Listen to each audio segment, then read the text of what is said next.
वक्फ के नाम पर लाखों हेक्टेयर जमीन पूरे देश में है। इस जमीन, इस प्रॉपर्टी से गरीब का, बेसहारा महिलाओं बच्चों का भला होना चाहिए था। और आज ईमानदारी से उसका उपयोग हुआ होता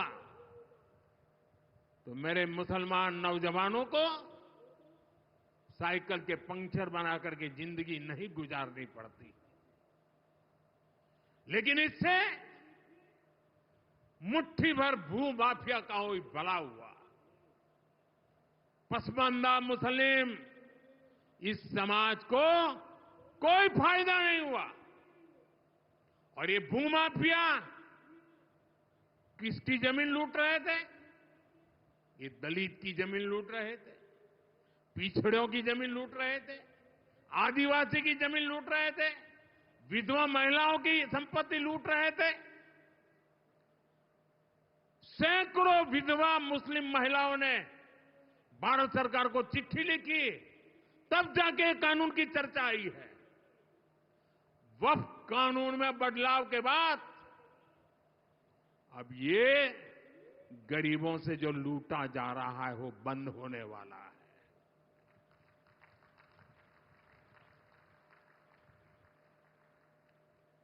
और सबसे बड़ी बात, हमने एक बहुत बड़ा जिम्मेदारीपूर्ण महत्वपूर्ण काम किया है।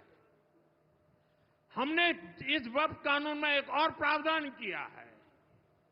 अब नए कानून के तहत, वक्फ के कानून के तहत किसी भी आदिवासी की जमीन को हिंदुस्तान के किसी भी कोने में आदिवासी की जमीन को, उसके घर को, उसकी संपत्ति को ये वक्फ बोर्ड हाथ भी नहीं लगा पाएगा। ये आदिवासी के हितों की रक्षा करने का, संविधान की मर्यादाओं का पालन करने का हमने बहुत बड़ा काम किया है। नए प्रावधानों से वक्फ की भी पवित्र भावना का सम्मान होगा। मुस्लिम समाज के गरीब और पसमानदा परिवारों, मुस्लिम महिलाओं, खास करके मुस्लिम विधवाओं को, मुस्लिम बच्चों को उनका हक भी मिलेगा और भविष्य में उनका हक सुरक्षित रहेगा। और यही तो बाबा साहब आंबेडकर ने संविधान के स्पिरिट में हमें काम दिया हुआ है। यही असल स्पिरिट है, यही असली सामाजिक न्याय है।